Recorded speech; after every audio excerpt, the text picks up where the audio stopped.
యేసు నామములో ప్రార్థిస్తున్నాము తండ్రి, ఆమేన్. మరొకసారి కూడి వచ్చిన మీ అందరికీ కూడా మన రక్షకుడు ప్రభువైన యేసుక్రీస్తు వారి పేరిట నా హృదయపూర్వక వందనాలు. అందరూ బాగున్నారని అనుకుంటున్నాను. అందరూ బాగున్నారా? సరే, ఈ యొక్క నూతన సంవత్సరంగా మనం ఉంటున్నప్పుడు నూతన సంవత్సరము మనము మాట్లాడుకున్న విషయం ఏమిటి అంటే, ఈ నూతన సంవత్సరం అంతా కూడా నేను దేవుడు ఏం చేస్తాడు నా జీవితాల్లో దాన్ని నేను మౌనముగా ఉండి చూస్తాను తప్ప, హబక్కూకులాగా ప్రశ్నించడం తప్పు కాదు, కానీ ఆయన అర్థం చేసుకున్నప్పుడు ఎలాగైతే ఆయన్ని స్తుతించగలిగాడో ప్రార్థించగలిగాడో ఆ విధంగా మనం ప్రార్థించగలగాలి అని. అయితే మరి ఆ ఫ్లోలో మీకు చెప్పానో లేదో కానీ ఎందుకు నేను హబక్కూకు గురించి అంతగా వివరించాను అంటే, సమాజం ఎలా ఉన్నా, నీతిమంతులు ఎంత బాధపడుతున్నా, నిన్ను ఎంత బాధ పెడుతున్నా,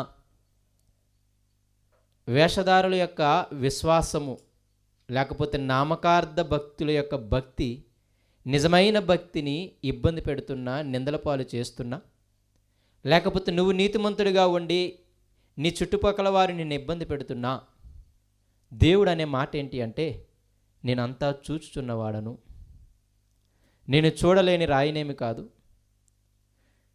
నీ మొర్రని నేను వినలేని మంద చెవులు కూడా నాకేమీ లేవు, లేకపోతే రక్షించలేకుండానట్లు నా చేతులేమి కురచా కాలేదు. కాకపోతే ఏమంటాడు అంటే ఆయన, ఇదిగో మీరు కనిపెట్టి ఉండటము మీరు నేర్చుకోవాలి. ఆ కనిపెట్టడంలో ఆ నీతిమంతుల గురించి ప్రార్థించడము మీరు నేర్చుకోవాలి. దేవుడు తగిన సమయమందు తగిన కాలమందు కంపల్సరీగా ఇదిగో ఏ పంట విత్తితే ఏ విత్తనం విత్తితే ఆ పంటనే కోస్తారు అని వాక్యంలో చెప్పి ఉన్నాడు. శరీరం అనే విత్తనం విత్తితే కంపల్సరీ శరీరం అనే పంటనే కోసుకుంటారు. కాబట్టి నీతిమంతులను హింసిస్తున్నటువంటి అనీతిమంతులు, అవిశ్వాసులు, అటు దేవుని ఎరగని వారైనా సరే, ఇద్దరు గుంపుల ద్వారా ఎప్పుడు నీతిమంతులకి ఇబ్బందే. నిజంగా విశ్వాసంలో బతుకుతున్న వారికి నామకార్థ విశ్వాసుల ద్వారా ఇబ్బందే, దేవుని ఎరగని వారి ద్వారా కూడా ఇబ్బందే. అది ఇప్పుడు వచ్చిందేమీ కాదు, ప్రారంభం నుండి ఉన్నదే. మీరు చరిత్ర అంతా చూస్తే మంచి యూదులను నామకార్థ యూదులు ఇబ్బంది పెట్టారు. చాలామంది అషూరీలు, బబులోనీయులు, పారసీక మాదియా పారసీక వాళ్ళు, తర్వాత రోమీయులు, తర్వాత గ్రీకులు, తర్వాత యేసుప్రభు కాలానికి వచ్చినా మీరు చూడండి, యేసయ్యను కూడా తన సొంత యోధా జాతి వారు ఆయన ఇబ్బంది పెట్టారు. అటు రోమా ప్రభుత్వం కూడా ఆయన్ని ఇబ్బంది పెడుతూ వచ్చింది. మీరు పౌలు స్థితిని కూడా మీరు ఆలోచించండి. ఇదిగో నా సొంత జనుల వల్ల ఆపదల్లోనూ కూడా అని అన్నాడు ఆయన. అవునా కదా? ఎవరి వల్ల? నా సొంత జనులు నన్ను ఆపదలు పెడుతున్నారు.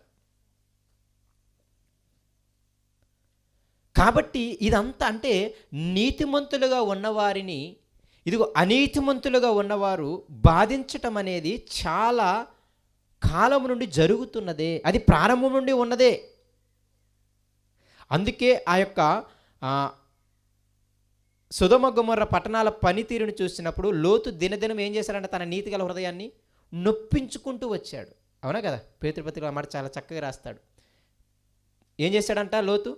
వాళ్ళ యొక్క ఆ కామ వికారమైన పనులను బట్టి లోతు తన హృదయాన్ని ఏం చేస్తున్నాడంట? నొప్పించుకుంటూ వస్తున్నాడు. కానీ అలా అది పరిపాటే. కానీ వాటిలో ఏం చేయమన్నాడు అంటే, ఇదిగో యేసుప్రభు వారు ఏమన్నారంటే, మీ శత్రువుల గురించి మీరు ప్రార్థించండి, మిమ్మల్ని హింసించే వారి కోసం మీరు ప్రార్థించండి. అదే కనిపెట్టడంలో ఉన్న విషయం. శ్రమను అనుభవిస్తున్నప్పుడు, హింసను అనుభవిస్తున్నప్పుడు నువ్వు ప్రార్థనాపరుడుగా ఇదిగో దేవుడిచ్చే శక్తి చేత దాన్ని తట్టుకునే శక్తిని నువ్వు సంపాదించేదానిగా ఉండాలని దేవుని ఉద్దేశం. అందుకే యేసు ప్రభుని చంపుతున్న ప్రభువు వీరేం చేస్తున్నారు వీరు ఎరుగురని అన్నాడు. అదే మాటని స్టెఫన్ గారు కూడా ఇదిగో మూర్ఖులారని తిట్టిన తర్వాత కూడా వాళ్ళు చంపుతుంటే రాళ్ళు కొట్టి వీరేం చేస్తున్నారు వీరు ఎరుగురు, వీళ్ళని క్షమించండి, ఈ దోషము వారి మీదకి రాకుండా ఉంచండి అని అనడం అంత ఈజీ మాట ఏం కాదు. చిన్న మాట నిన్ను నన్ను అంటేనే, చిన్న విషయం నీ ఎదుటి నా ఎదుటి చేస్తేనే వాడికి తిరిగి సమాధానం పడడం చాలా కష్టమైన పని. ఏంటి చంపుతుంటే చూడండి మీరు, అది ఏమి నేర్పుతుందంటే కంపల్సరీగా నేను చూస్తున్నాను, ఒకరోజు జరుగుతాను, నా కార్యం జరిగిస్తాను, సంవత్సరాలు జరుగుతుండగా ఒక నూతన కార్యాన్ని జరిగిస్తాను నేను. ఆ కార్యం ఏంటి అంటే, ఇదిగో నీతిమంతులను ఎవరైతే బాధ పెడుతున్నారో వాళ్ళని శిక్షిస్తాను, నీతిమంతులని విడిపిస్తాను.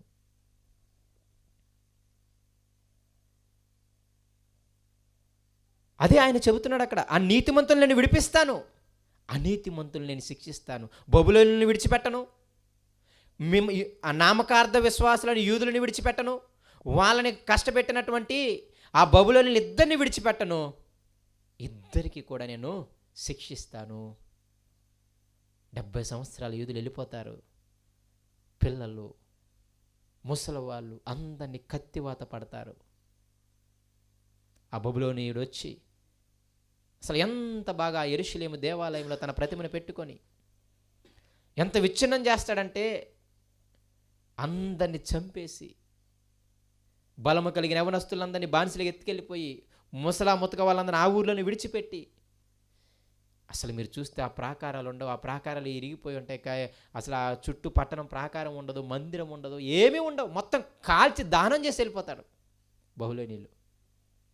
ఆ తర్వాత 70 సంవత్సరాలు అయిన తర్వాత అప్పుడు నెహెమ్యా మళ్ళీ ప్రార్థన చేసి, ఇంకా మన ప్రాకారాలు బాగలేవు అంటే మళ్ళీ నెహెమ్యా వచ్చి ప్రాకారాలు కట్టి, తర్వాత ఎజ్రా వచ్చి, జెరుబ్బాబేలు వచ్చి, వాళ్ళందరూ వచ్చి మందిరాన్ని కట్టి, విచ్ఛిన్నం అంతా ఇంత జరగలేదు. అందుకే అదంతా దర్శన రీతిలో చూస్తున్న హబక్కూకు భయపడిపోయాడు. నాకు వణుకు పుడుతుంది, జరగబోయేది నువ్వు చేసేది చూస్తుంటే, యూదుల మీదకి ఆ కందిరేగల వంటి ఆ కల్దీలు నువ్వు లేపి ఆ యూదులని వాళ్ళు చేసే విచ్ఛిన్నం తలుచుకుంటుంటే నాకు భయం వేసేస్తుంది, నాకు వణుకు పుడుతుంది. నేనేం చేయగలను? కనిపెట్టగలను, నేను ప్రార్థించగలను. ఇంకొక అతి ముఖ్యమైన విషయం ఏంటంటే, ఇదిగో నాకు సమృద్ధి ఉన్నా లేకపోయినా నేను మాత్రము నీవే నా రక్షణకర్తవని చూస్తాను. నా చేంట్లో పంట చేతికి రాకపోయినా, నా పశు సంపదలో పశువులు లేకపోయినా, నా శాలలో పశువులు లేకపోయినా, ఏమి ఉన్నా ఏమి లేకపోయినా, ఇన్ని శ్రమలైనా నేను పడతాను. కానీ ఇదిగో శ్రమ వచ్చింది కదా అని చెప్పి ఆ నామకార్థమైన యూదులలాగా నేను మారిపోను. వాళ్ళకు వచ్చే శ్రమ అతి భయంకరమైనది, ఇది చాలా చిన్నది. కాబట్టి ఆయన ప్రశ్నలు అడిగిన ఆయన చివరికి ఆరాధించే స్థితిలోనికి వెళ్ళాడు. అది ఆరాధన 3వ అధ్యాయం, ప్రార్థనలో ఆరాధించటం అది. కాబట్టి ఏంటి దీని అంతటి నేను ఏమంటున్నానంటే, మనకి ఏదున్నా లేకపోయినా సమాజంలో దుష్టత్వం జరుగుతూనే ఉంటుంది. అది ఇప్పటిది కాదు, ఎప్పటికీ ఉంటుంది. నీతిమంతులు ఎప్పుడు బాధను అనుభవించాల్సిందే, అది బైబిల్ చెప్పిన మాటే. అందుకే మీరు పిలువబడ్డారు, శ్రమపడడానికే మీరు పిలువబడ్డారు, శ్రమపడడానికే మీరు నియమింపబడ్డారు. క్రీస్తు కూడా మీ కొరకు శ్రమపడ్డాడు, అలాగే భక్తులు శ్రమపడ్డారు. ఇదిగో నా నామం నిమిత్తం మిమ్మల్ని జనులు హింసించి నిందించి మీ మీద చెడ్డ మాటలు పలుకున్నప్పుడల్లా మీరు ఆనందించండి, పరలోకములో మీ ఫలం ఎక్కువ అవుతుంది, భూమి మీద ఏమి రాదు, నిజంగానే ఏమి రాదు. మళ్ళీ దానికి ఊరటగా ఏం చెప్పాడు తెలుసు కింద, మీకు పూర్వం ముందున్న ప్రవక్తలను కూడా ఇలాగే చేశారు, మీరేమి కొత్త కాదని కూడా ట్యాగ్ లైన్ తగిలిస్తాడు కింద. మత్తయి సువార్త 5వ అధ్యాయం చదివితే ఎంత బాగుంటుందో. నిజంగా శ్రమలు, నీతిమంతుడిగా శ్రమలు వస్తాయి, సహించాల్సి వస్తుంది. నీకు భూమి మీద ఏమి రాకపోవచ్చు, వస్తుందని కూడా బైబిల్ ఎక్కడ చెప్పలేదు కొత్త నిబంధనలో.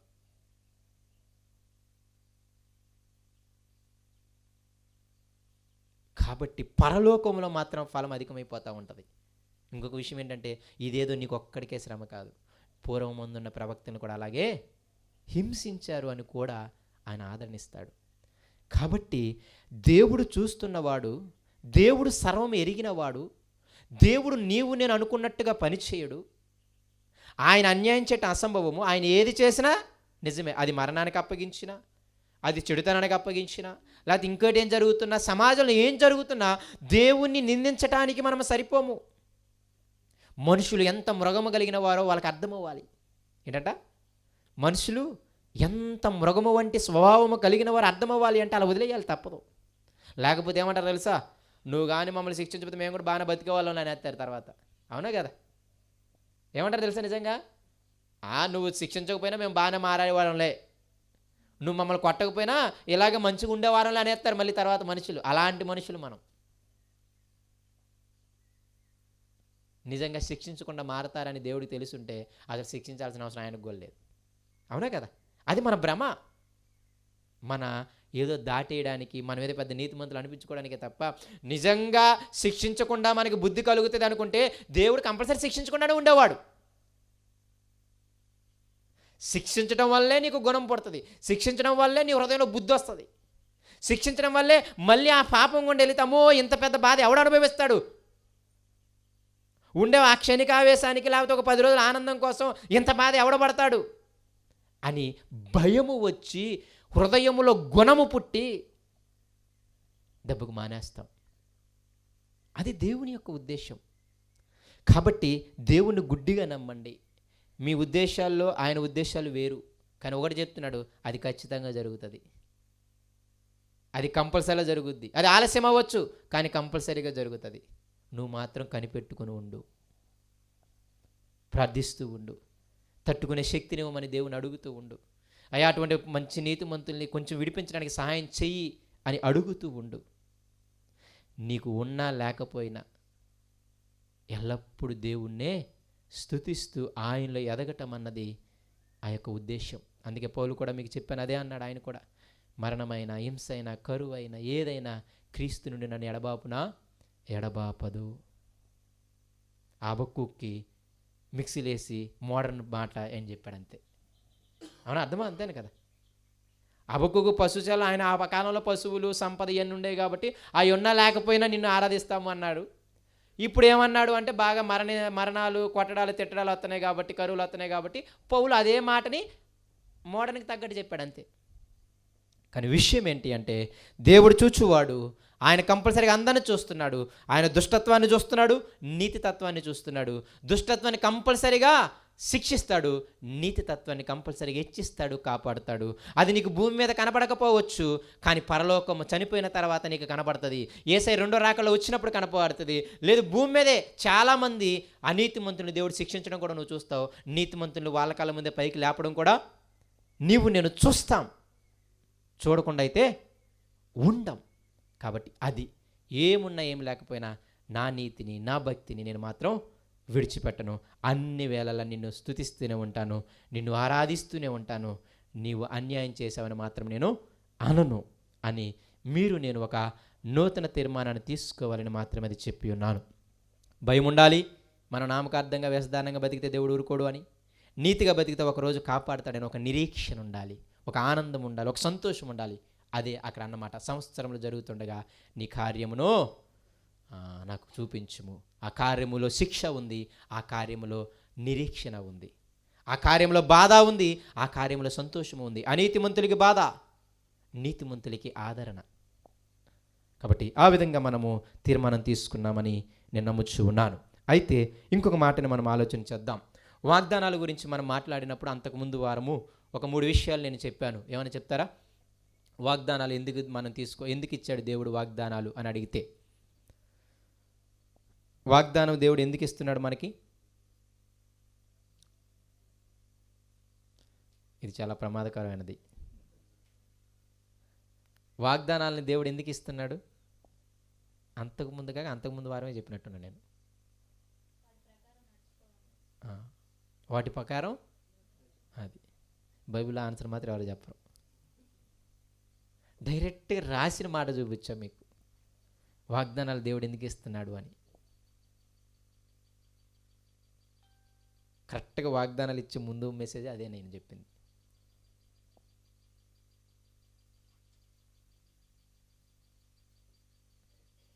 మీ గ్రంథాలు ఏమైనా వెనక్కి తీస్తారా? మేము గ్రంథాలు రాస్తే కదా అంటారా? ఎందుకయ్యా వాగ్దానాలు దేవుడు చేశాడు అంటే 3 విషయాలు చెప్పారు. 2 పేతురు పత్రిక 1వ అధ్యాయం మీరు చదివినప్పుడు మళ్ళీ ఇంకోసారి ఆ ప్రశ్న అడిగితే మర్చిపోకూడదు. వాగ్దానాలు ఎందుకు చేశాడంటే ఈ లోకములో ఉన్న దుష్టత్వం నుండి మనల్ని తప్పించుకొని దేవుని స్వభావములో పాలువారవటానికి ఆయన ఏం చేశాడంట? వాగ్దానాలు చేశాడు అంట మనకి. ఇంతకీ ఆ వాగ్దానాల విషయంలో నేనేం చెప్పానంటే ఒక 2 విషయాలు చెప్పాను, మొత్తం 3 విషయాలు. ఏంటి అంటే వాగ్దానము చేసిన వాడు ఎంత గొప్పడో చెప్పాను. అంత గొప్పోడు చేసిన వాగ్దానాలు ఎంత అమూల్యమైనవో, ఎంత అత్యధికమైనవో చెప్పాను. అంత గొప్పవాడు, అంత దైవశక్తి కలిగిన వాడు, అంత మహిమ కలిగిన వాడు, అంత గుణాతిశయాలు కలిగిన వాడు, చేసే వాగ్దానాలు ఎలా ఉంటాయి? అంతే అమూల్యములను అత్యధికములు అని మాట ఉంటుంది ఇక్కడ. 2 పేతురు పత్రిక వెళ్దాం. 2 పేతురు పత్రిక 1వ అధ్యాయము 2వ వచనం చదువుతాను చూడండి. తన మహిమ బట్టి గుణాతిశయమును బట్టి మనల్ని పిలిచిన వారిని గూర్చిన అనుభవ జ్ఞాన మూలముగా దేవుని యొక్క దైవశక్తి జీవమునకును భక్తికిని కావలసిన వాటన్నిటిని మనకు దయచేయుచున్నందున దేవుని గూర్చున్నట్టు మన ప్రభువైన యేసుక్రీస్తు గూర్చున్నట్టు అనుభవ జ్ఞానము మీకు కృపయుక్త సమాధానం విస్తరించును గాక. తర్వాత మాట చూడండి. ఆ మహిమ గుణాతిశయములను బట్టి దేవుడు మనకేం చేశాడంట? అమూల్యములను అత్యధికములైన వాగ్దానములను అనుగ్రహించి ఉన్నాడు. దురాశను అనుసరించుట వలన లోకమందున్న భ్రష్టత్వమును ఈ వాగ్దానముల మూలంగా మీరు తప్పించుకొని దేవుని స్వభావములో పాలువారగటానికి వాటిని అనుగ్రహించాడు. ఎంత డైరెక్ట్ మాట చూడండి. దేవుడు తన దైవశక్తి చేత, తన మహిమ చేత, తనకున్న గుణాతిశయాలు ఉన్నాయే, ఆయన అంత పరిశుద్ధుడు ఎవడు లేడు, ఆయన అంత ప్రేమ కలిగిన వాడు ఎవడు లేడు, ఆయన అంత దయ కలిగిన వాడు ఎవరు లేడు, ఆయన అంత కృప కలిగిన వాడు ఎవరు లేరు, ఆయన అంత వాత్సల్యం కలిగిన వాడు ఎవరు లేరు, ఆయన అంత కనికరమ కలిగిన వాడు ఎవరు లేరు. అటువంటి గుణ అతిశయాలను బట్టి, ఆయన యొక్క దైవ శక్తిని బట్టి, ఆయన యొక్క మహిమను బట్టి, అంత మహిమ కలిగిన వాడు చేసే వాగ్దానాలు ఏమంటామంటే అప్పుడప్పుడు పిల్లిపిత్తిరిగా ఉండవు అనమాట మన భాషలో. ఎలాంటి వాగ్దానాలు అంటే తెలుసా? అమూల్యములను అత్యధికములైనను. ఏంటంట ఆయన చేసిన వాగ్దానాలు ఎలాంటివి అంటే తెలుసా? అమూల్యమైనవి, దానికి మించిన విలువైనవి ఏవి లేవంట. అర్థమవుతుంది మీకు? దానికి మించిన విలువైనవి ఏవీ లేవు. 2 పేతురు పత్రిక 1వ అధ్యాయము 2వ వచనం మనం చదువుకుంటున్నాం. దానికి మించిన విలువైనవి లేవు. రెండో మాట, అంతకు మించిన గొప్పవి, అంతకు మించిన అత్యధికములు లేవు. అంత గొప్ప దేవుడు చేసిన వాగ్దానాలు ఎలాంటి వాగ్దానాలు తెలుసా? అంతకు మించిన విలువైన వాగ్దానాలు లేవు, అంతకు మించిన గొప్పవి ఈ భూమి మీద ఏవి లేవు అంట. అంత గొప్ప వాగ్దానాలు మనకు చేశాడంట. ఇప్పుడు అడుగుతాను, ఎందుకు చేసావయ్యా? అంత గొప్ప దేవుడివి, అంత గొప్ప వాగ్దానాలు ఎందుకు చేసావయ్యా అంటే ఆయన అంటున్నాడు, ఇదిగో దురాశను అనుసరించి ఈ లోకంలో ఉన్న భ్రష్టత్వాన్ని మీరు తప్పించుకోవాలి. మొదటిది ఏంటంట? ఈ లోకములో ఉన్న ఈ సిన్ఫుల్ నేచర్ అంటారు అన్నమాట. దురాశ అంటే సిన్ఫుల్ నేచర్, పాప స్వభావము కలిగిన ఈ లోకములో నుండి, ఈ దుష్టత్వము నుండి, అర్థమవుతుందా? ఈ లోకము పాప స్వభావం కలిగింది కాబట్టి అందులో ఏముంటుంది? దుష్టత్వమే ఉంటుంది. ఈ పాపలోకములో ఉన్న దుష్టత్వం నుండి మీరు తప్పించుకోవడం నేర్చుకోవాలంట. అర్థమవుతుందా? తప్పించుకొని రెండో మాట ఏంటి? దేవుని స్వభావములో పాలువారవటానికి వాగ్దానాలు ఇచ్చాడంట. నీకు ఏ వాగ్దానమైనా వచ్చి ఉండొచ్చు. మీకు అర్థమవుతుందా? మీరు తీసుకున్న ఏ వాగ్దానమైనా వచ్చి ఉండొచ్చు. మీరు 5 తీసుకోండి, 10 తీసుకోండి, 100 తీసుకోండి, ఒకటే తీసుకోండి. నేను మళ్ళీ చెబుతున్నా, అది చదవకపోయినా పర్లేదు, కానీ దాన్ని చూసినప్పుడు మీకేం గుర్తు రావాలి? ఈ లోకములో దురాశని అనుసరించి నడుస్తున్న వీళ్ళందరి యొక్క దుష్టత్వం నుండి నేను తప్పించుకోవాలి. దేవుని స్వభావములో నేను పాలివాడవ్వాలి. ఇదిగో అపవాది యొక్క స్వభావము నుండి దేవుని స్వభావములోకి పాలువారవటానికే, ఇదిగో అపవాది పిల్లలుగా ఉన్న మనందరము కూడా దేవుని పిల్లలుగా మారటానికే ఈ ప్రతి వాగ్దానమును ఆయన ఇచ్చాడు అంటున్నాడు. వాగ్దానం చేసిన వాడు మొదటగా చాలా గొప్పోడు. అంత గొప్పోడు చేసిన వాగ్దానాలు చాలా గొప్పవి. ఎందుకు చేశాడు అంటే, ఎందుకు? దేవుని స్వభావంలో పాలువారవ్వాలి, ఈ లోక స్వభావాన్ని తప్పించుకోవాలి. ఇది మీకు ఎప్పుడు జ్ఞాపకం ఉండాలి. వాగ్దానం మీరు మర్చిపోయినా నాకు సంబంధం లేదులే, కానీ ఈ మాట మాత్రం మీకు గుర్తుండాలి. వాగ్దానం చూసినప్పుడల్లా నాలో నిజంగా ఇంకా ఈ లోకం యొక్క దురాశలు తగ్గాయా? ఏదైనా నేను ఒక చిన్న దురాశ నుండి తప్పించుకున్నానా? ఎప్పుడన్నా నాకు జనరల్గా జరిగే ఒక పాపం నుండి దీన్ని ఎప్పటి నుండి జయించాలనుకుంటున్నాను, దీని నుండి నేను ఎప్పుడైనా తప్పించబడ్డానా అని ఒక అవగాహన ఉండగలగాలి. కొత్తగా దేవుని స్వభావంలో ఏది నాకు ఏర్పడింది, దేవుని పోలికలో ఏ పోలిక నాకు మళ్ళీ కొత్తగా అంటుకుంది? ఇంతకుముందు నాకు ఆ గుణం లేదే, ఇప్పుడు ఈ గుణం అంటుకుంది నాకు. ఆ వాగ్దానం చూసినప్పుడు మీకు అది రావాలి. ఇంతకుముందు బైబిల్ చదివే గుణం లేదు, ఇప్పుడు బైబిల్ చదివే గుణం అంటుకోవాలి.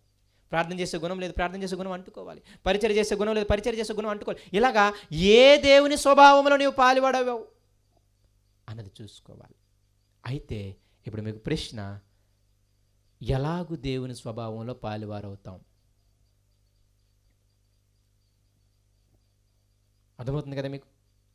ఎలాగూ దేవుని స్వభావంలో పాలువారవుతాం, ఎలాగూ ఈ లోకములో ఉన్న ఈ దుష్టత్వాన్ని, ఈ పాప స్వభావం నుండి మనల్ని మనం తప్పించుకోగలం. ఏమి చేస్తే? మీకు అందరికీ అర్థమవడానికి చెబుతాను. ఐఏఎస్ పోస్ట్ మంచిదేనా? ఈ లోకంలో అది అమూల్యమైందేనా? ఈ లోకంలో కొంచెం అది అత్యధికమైందేనా? అవునా కదా? అంటే దాని యొక్క గొప్పతనం మీకు తెలుసు. కాబట్టి ఇప్పుడు ఐఏఎస్ యొక్క అమూల్యము నీకు తెలుసు, అది అత్యధికమైందని కూడా నీకు తెలుసు, అది గొప్పదని తెలుసు, అది చాలా విలువైందని కూడా మీకు తెలుసు ఆ పోస్టు. ఇప్పుడు నేను మిమ్మల్ని అడుగుతాను, మరి ఐఏఎస్ అవ్వాలంటే ఏం చేయాలి? ఇప్పుడు అసలైన ప్రాసెస్ స్టార్ట్ అవుతుంది. అవునా కదా? ఏం చేయాలి చెప్పండి? ఓకే, దేవుడు గొప్పవాడు అని అర్థమైంది, దేవుడు చేసిన వాగ్దానాలు కూడా చాలా గొప్పవని అర్థమైంది, దానికి ఈ లోకంలో ఏది సాటి రాదని అర్థమైంది. అయితే ఇప్పుడు దాన్ని పొందుకోవాలంటే ఏం చేయాలి? అనగా దేవుని స్వభావంలో పాలువాడంటే ఏం చేయాలి?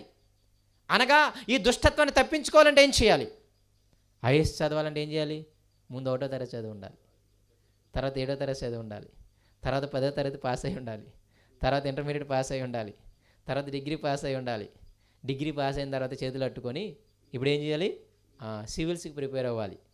సివిల్స్కి ప్రిపేర్ అయిన తర్వాత ఆడిచ్చిన ఎంట్రన్స్ ఎగ్జామ్ రాయాలి, ఐఏఎస్ ఎగ్జామ్.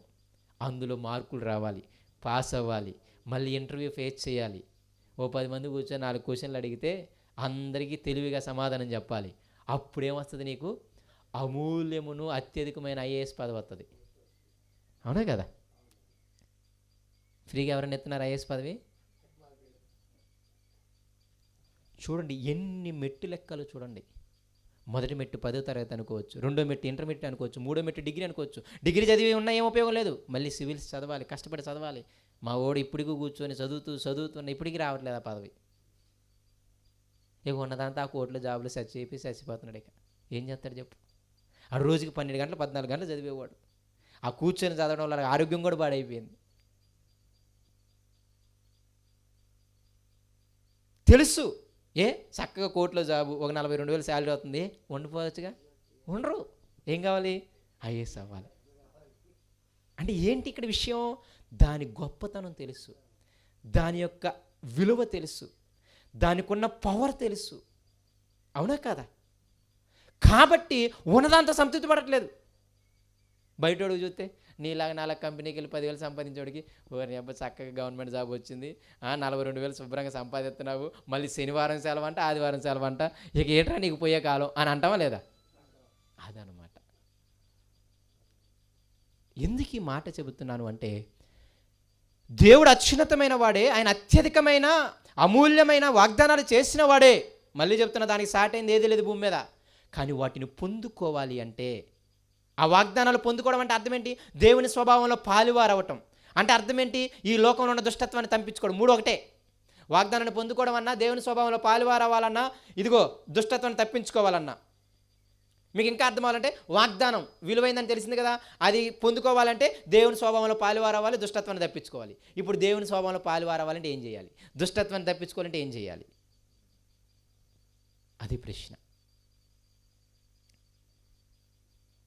అది చేయకుండా మనము దాన్ని సంపాదించలేము. దానికోసమే చక్కగా ఒక 7 విషయాలు కింద చెప్పాడనమాట. ఇంకా మీకు ఒక విషయాన్ని మీకు జ్ఞాపకం చేస్తాను. దేవుని దయ మీకు అర్థమవ్వాలి, దేవుని కృప మీకు అర్థమవ్వాలి.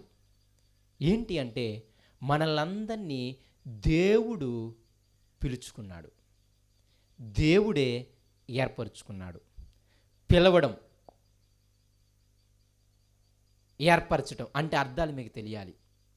పిలవడం అంటే కాలింగ్ అంటాము ఇంగ్లీష్లో, ఏర్పరచడం అంటే ఎలక్షన్ అంటాము, ఏర్పాటు చేయటం. మీకు అర్థమవడానికి మనల్ని దేవుడు పిలుచుకున్నాడు. కానీ నన్ను ఎందుకు ఏర్పాటు చేసుకున్నాడు?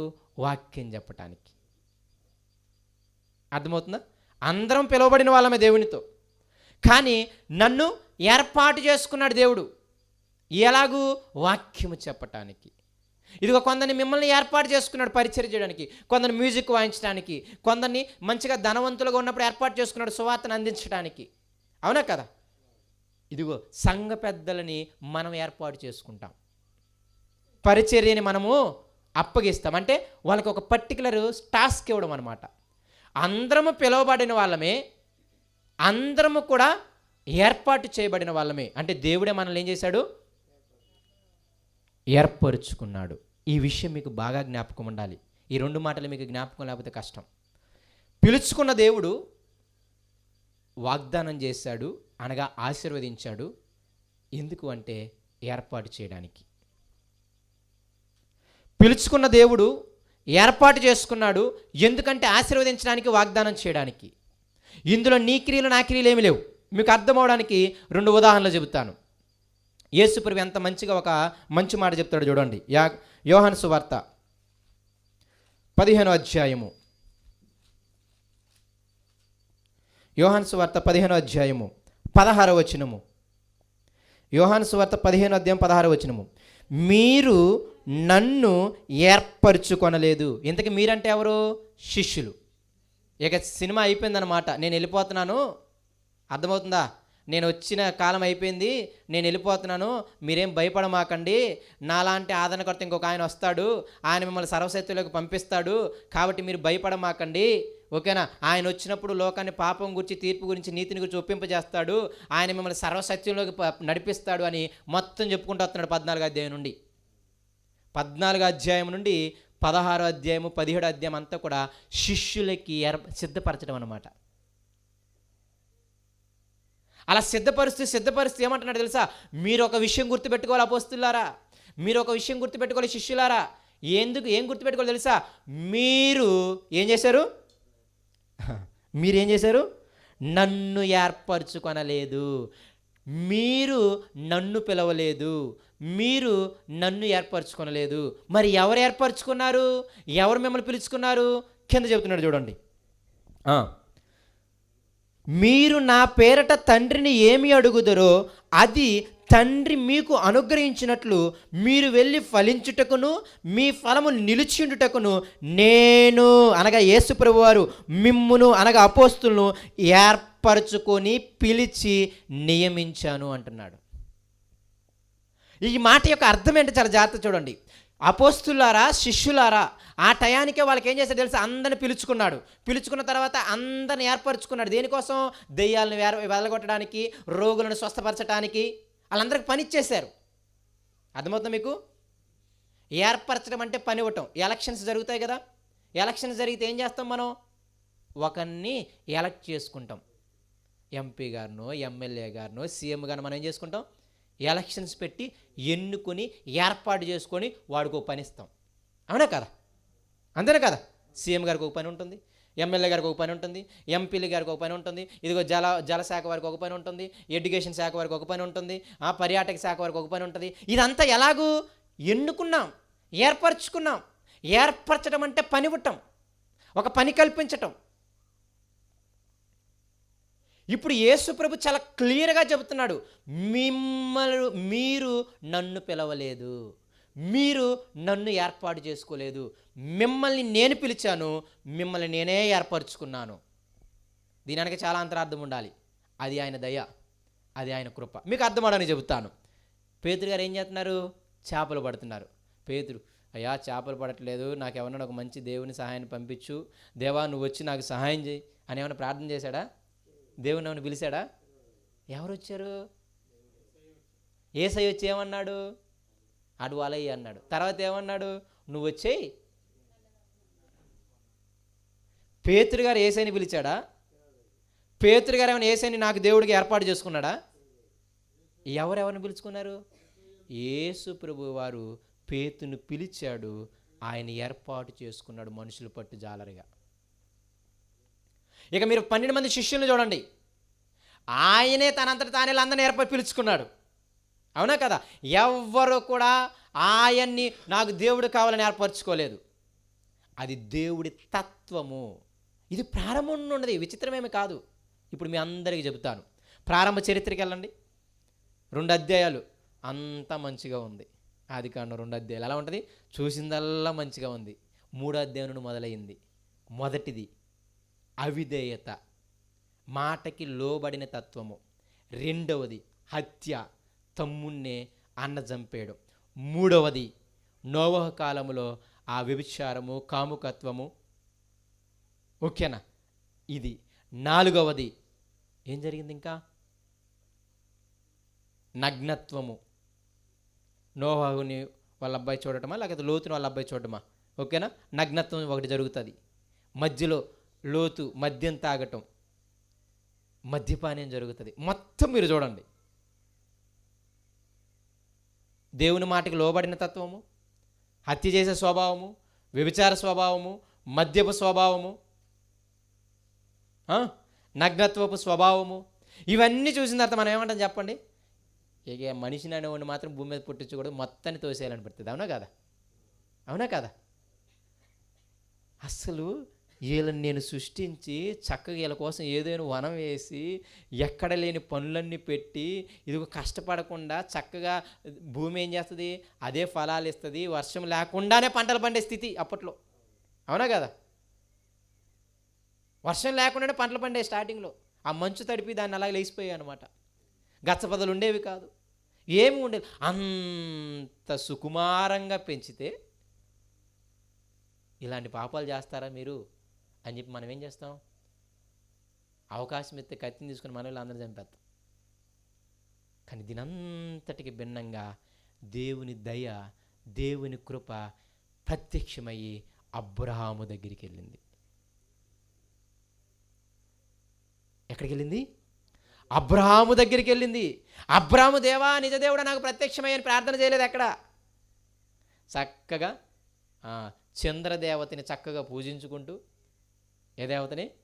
చంద్రదేవతని చక్కగా పూజించుకుంటూ, విగ్రహాలు అమ్ముకుంటాను, విగ్రహాలు చేసుకుంటాను, మంచి నీ మీద నా మీద మంచి విగ్రహారాధికుడు అనమాట. అలాంటి వాడి దగ్గరికి వెళ్ళి నువ్వు వచ్చేసే అన్నాడు. దేవుడు ప్రత్యక్షమయ్యాడంట అబ్రాహాముకి. వాక్యం అబ్రాహాము దగ్గరికి ప్రత్యక్షమై, అబ్రాహాము నువ్వు లేచి వచ్చేసేయి, పిలుపు. ప్రారంభము నుండి కూడా దేవుడే మనిషి దగ్గరికి వెళ్ళి పిలుచుకున్నాడు. ఏ మనిషి కూడా దేవుని వెతుకులాలేదు. చాలా తక్కువ మంది అలాంటోళ్ళు. మనలాంటి వాళ్ళమైతే మొత్తాన్ని చంపేసేవాళ్ళం.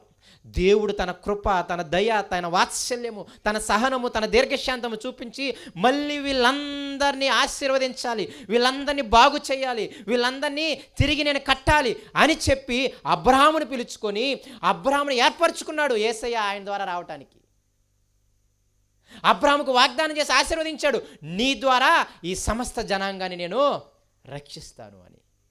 పిలుపు, ఏర్పాటు, ఆశీర్వాదము, వాగ్దానము అన్నీ కలిపి ఉంటాయి. ఆ అబ్రాహాముకు చేసిన వాగ్దానమే ఈరోజు నువ్వు నేను బతికి పట్టగలుగుతున్నాం. అందుకే జక్కయ్యా నువ్వెవడు కుమారుడివి? అబ్రాహాము కుమారుడు, లేకపోతే నీకు పరలోకం సినిమా లేదు. అబ్రాహాము కుమారుడైతేనే పరలోకం. అబ్రాహాముకు చేసిన వాగ్దానం, నీ దుష్టత్వాన్ని నా దుష్టత్వాన్ని సహించుకొని, నీ దుష్టత్వాన్ని నా దుష్టత్వాన్ని ఓర్చుకొని, నీ కోసం నా కోసం నిన్ను నన్ను మార్చడానికి ఆయన చాలా సద్దుమణిగా ఉంటున్నాడు అనమాట. ఎందుకు ఇదంతా మీకు చెబుతున్నాను అంటే, దేవుడే పిలుచుకున్నాడు, దేవుడే ఏర్పరచుకున్నాడు, దేవుడే వాగ్దానం చేశాడు, నాతో పాటు మీరు నిత్యము జీవిస్తారా చక్కగా, ఎందుకు నరకానికి వెళ్ళి నిత్యం కాలతారా అని ఆయనే వాగ్దానం చేసి ఆయనే మనల్ని ఆశీర్వదిస్తున్నాడు. నిత్య జీవం ఇస్తానని ఎవరు చేశారంట? ఆయన తనంతట తానే. నువ్వు అడగలే నేను నరకం ఉండలేను పరలోకం ఇయ్యని. ఆయన తనంతట తానే మనందరికీ వాగ్దానం చేసి ఆశీర్వదించాడు.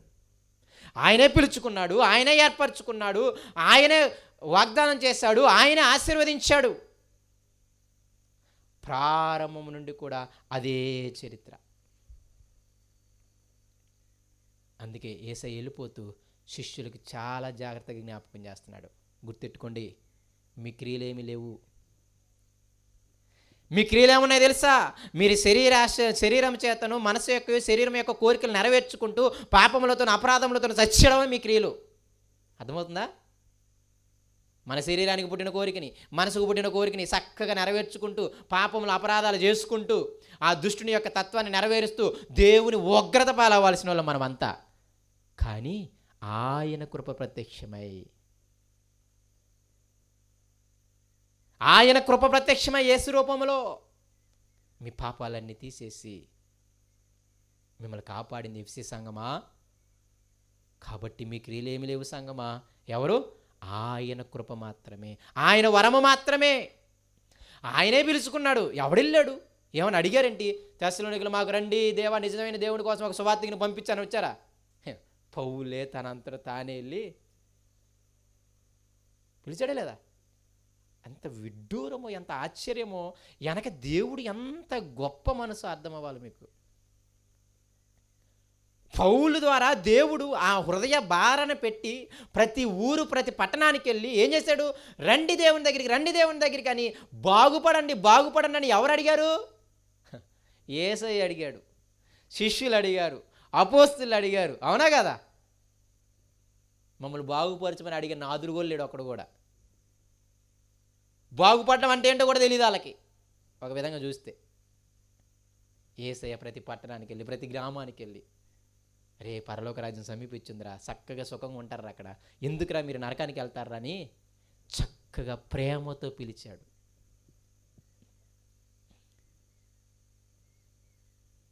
అందుకే యేసు చాలా క్లియర్గా అంటున్నాడు. ఆ మాట చాలా ఎక్సలెంట్ మాట, అది మొత్తం గుర్తుపెట్టుకోవాలి మీరు.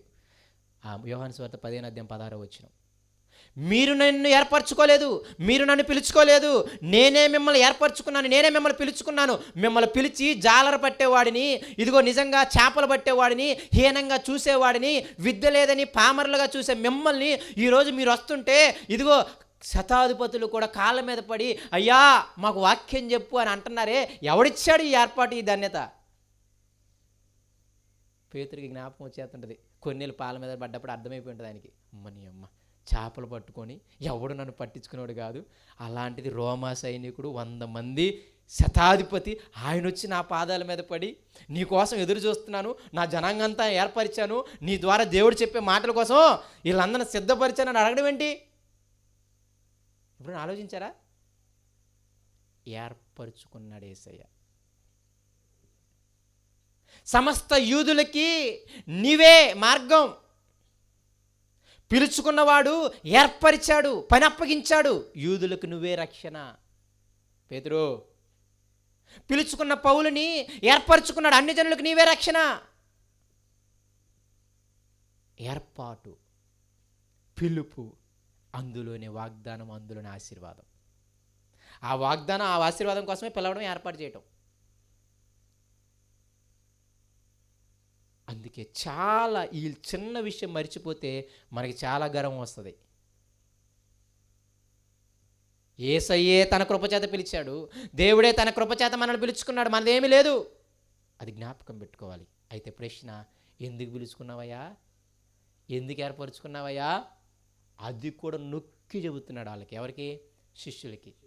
ఎందుకు పిలుచుకున్నాడు చూడండి అక్కడ 15 యోహాను సువార్త. మీరు నా పేరట తండ్రిని ఏమి అడుగుదురో అది తండ్రి మీకు అనుగ్రహించినట్లు మీరు వెళ్ళి ఫలించుటకును మీ ఫలము నిలిచి ఉండుటకును. రీజన్ కూడా చెప్పాడు ఎందుకు పిలుచుకున్నాను. మీరు ఫలించేవారిగా ఉండాలి. అసలు మీరు ఎంతగా ఫలించాలి తెలుసా? తండ్రిని మోకాళ్ళు వేసి అడగగానే ఎమ్మటే తండ్రికి అది మీకు ఇచ్చేయాలి అనిపించే అంతగా ఫలించాలంట. ఫలించడం ఎలాగో చెప్పాడు, ఎంతగా ఫలించాలో కూడా అక్కడ చెప్తున్నాడు. ఇంటెన్సిటీ. మీరు నా పేరట తండ్రిని అడిగితే ఎమ్మటే మీకు దయచేసేయాలి, అంతగా మీరు ఫలించాలి. ఒకసారి ఫలించి ఆగిపోవడం కాదు, ఆ ఫలములోనే ఏం చేయాలంటే మీరు నిలుచుని ఉండాలి చచ్చే వరకు. 2 మాటలు అక్కడ ఉంటాయి. ఫలించుటకును ఆ ఫలం ఏందే నిలిచి ఉండుటకు. దానియేలు చూడండి ఎంత బహుప్రియుడో, ఎంత బాగా ఫలించాడో. అందుకే మోకాళ్ళేసి ప్రార్థించగానే దేవుడు ఎమ్మటే దేవదూతను వెళ్ళు, నా బహుప్రియుడైన నా కుమారుడు ప్రార్థించాడు, నువ్వు వెళ్ళి ఆయనకి ఏం చేయాలి, సమాధానం చెప్పు. అంతగా ఫలించాలంట. అర్థమవుతుందా? ఆ మాటలు మీరు అర్థం చేసుకోవాలి. మీరు అడిగినమ్మటే తండ్రికి ఏమనిపించాలి తెలుసా? మీరు మోకాళ్ళు వేసి ప్రార్థించగానే, లేకపోతే నోటి దేవా ఇది చెయ్యి అని అడగగానే దేవునికి ఏమనిపించాలి తెలుసా? వీడికి ఎమ్మటే దయచేసేయాలి నేను.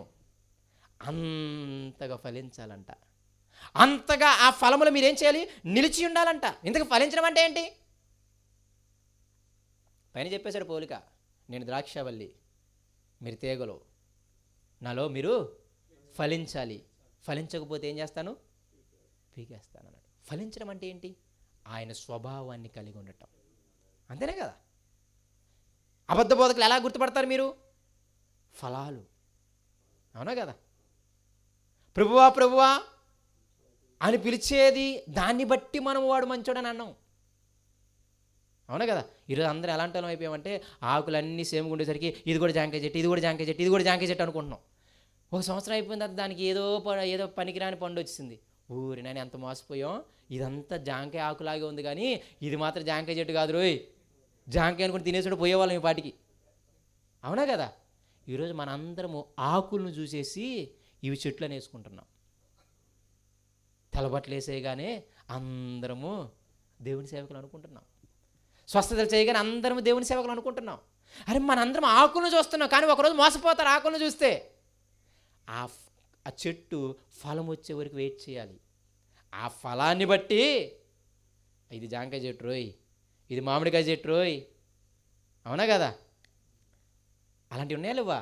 సేమ్ అదే ఆకులు కలిగిన చెట్లు ఉన్నాయా లేదా? చాలా ఉన్నాయి, మీరు చూస్తే తెలుస్తుంది మీకు. దేవుడు కూడా అదే చెప్పాడు, ఫలములను బట్టి వారు ఎటువంటి వారు మీరు ఎరుగుతారు.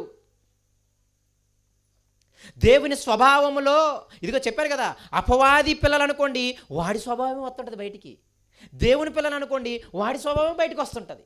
క్షమించండి, దేవుని స్వభావమే బయటకు వస్తుంటుంది. కాబట్టి ఫలము అంటే స్వభావము, ఫలము అంటే లక్షణాలు, ఫలము అంటే గుణము. అందుకే యేసుప్రభువు ఏమన్నాడు తెలుసా? నేను ద్రాక్షవల్లి, మీరందరు తీగలు, మీరందరూ ఏం చేయాలి? నాలో ఫలించాలి. ఫలించకపోతే మీరేమైపోతారు? ఎవరు పీకేస్తారు? తండ్రే పీకేస్తాడంట. ఎందుకు పీకేస్తాడు? మిగతా ఫలించే వాళ్ళకి ఇబ్బంది మీ వల్ల. ఎవరికి? మిగతా ఫలించే వాళ్ళకి ఇబ్బంది. వాళ్ళ సారం కూడా మీరే లాగేసుకుంటారు. వాళ్ళ సారం కూడా ఏం చేస్తారు? మీరే లాగేసుకుని వాళ్ళ బలహీనపరుస్తారు. మీ దురాశల వల్ల, మీ లోకాశల వల్ల ఉన్న వాడి విశ్వాసాన్ని కూడా బలహీనపరిచేస్తారు అలాంటి వాళ్ళు మీరు. అదే దాని అర్థం. ఎందుకయ్యా మేము ఫలించట్లేదు, మమ్మల్ని ఎందుకు పీకేస్తావంటే నువ్వు ఫలించట్లేదు కాబట్టి పీకేయట్లేదు. నువ్వు ఫలించకపోవడం వల్ల ఫలించేవాడికి ప్రాబ్లం, అందుకు నేను పీకేస్తున్నాను అంటాడు. ఏమైంది పీకేస్తే? చిక్కుడు పాదులు నుండి ఒక తీగ పీకేస్తే ఏమైంది? ఇంకో పాదు వచ్చేస్తుందంటే అక్కడ నుండి 2 రోజులకి ఎండిపోద్ది, 3 రోజుకి చలికాలం కాబట్టి పొయ్యిలోకి ఉంటుంది, అంతేనే కదా. అదే చెప్పాడు అక్కడ ఆయన. ఫలించడం అంటే దేవుని స్వభావం కలిగి ఉండటం, ఆయన క్యారెక్టర్ కలిగి ఉండటం, ఆయన గుణలక్షణాలు కలిగి ఉండటం. ఫలించకపోవడం అంటే అపవాది గుణలక్షణాలు కలిగి ఉండటం. ఇప్పుడు మీరు చెప్పండి, దేవుడు ఎందుకు పిలుచుకున్నాడు? దేవుడు ఎందుకు ఏర్పరచుకున్నాడు? మీరందరూ కూడా నాలో ఫలించడానికి. ఈ ఫలం ఎలా ఉండాలి తెలుసా? 1 సంవత్సరం, 2 సంవత్సరాలు, 3 సంవత్సరాలు ఉండడం కాదు. మీరు చచ్చిపోయేంత వరకు ఆ ఫలంలోని మీరు ఏం చేయాలి? నిలిచి ఉండాలి. ఇప్పుడు ఆ మాట చదవండి, మీకు క్లారిటీగా అర్థమవుతుంది. 16వ వచనం, మీరు నన్ను ఏర్పరచుకొనలేదు, మీరు నా పేరట తండ్రిని ఏమడుగుదురో అది తండ్రి మీకు అనుగ్రహించినట్లు మీరు వెళ్ళి ఫలించుటకును మీ ఫలము నిలిచి ఉండుటకును నేను మిమ్మల్ని ఏర్పరచుకుంటుని. కాబట్టి మళ్ళీ చెబుతున్నాను ప్రియమైన దేవుని పిల్లలారా, దేవుడు ఎందుకు ఏర్పరచుకున్నాడు? దేవుడు ఎందుకు పిలుచుకున్నాడు? దేవుడు ఎందుకు వాగ్దానం చేశాడు? పిలుచుకున్న వాడికి, ఏర్పరచుకున్న వాడికే వాగ్దానం, అవునా కదా. అమూల్యములు అత్యధికమైన వాగ్దానాలు చేసుకున్నాడు. ఎవరికి? ఆయన స్వభావంలో పోలిన వారికే, ఆయన స్వభావంలో పాలువారైన వారికే. దేవుళ్ళు ఎంతగా ఫలించాలని మీరు నన్ను అడిగితే, దేవుణ్ణి మనం అడగగానే ఎమ్మటే దయచేసి అంతగా ఫలించాలి. దానియేలు దానికి మాదిరి, మామూలు మాదిరి కాదు. నువ్వు నాకు బహుప్రియుడు దానియేలు, కాబట్టి ఆ దేవదూత వచ్చి చెప్పింది, ముందే పంపించాడు దేవుడు. కాకపోతే 21 రోజుల్లో సాతాను నన్ను అడ్డంకి పరిచింది. అంతగా ఫలించాలంట, అంతగా ఫలించాలంట, అంతగా దేవుని స్వభావంలో నీవు నేను ఎదగాలి అంట. కాబట్టి పిలుపు ఏర్పాటులోనే వాగ్దానం, ఆశీర్వాదం ఉంది. ఇప్పుడు మీరు పేతురు పత్రిక వచ్చేసేయండి. ఇక్కడ మనం ఆలోచన చేద్దాం. 2 పేతురు పత్రిక 1వ అధ్యాయము 2వ వచనం మళ్ళీ చదవండి, మీకు అర్థమవుతుంది. తన మహిమను బట్టి గుణాతిశయములను బట్టి మనలను పిలిచిన వాని గూర్చిన. అర్థమవుతుంది మీకు అక్కడ? దేవుని యొక్క ప్రేమ, దేవుని యొక్క దయతో మనల్ని ఏం చేశాడు? ఆయనే పిలిచాడు.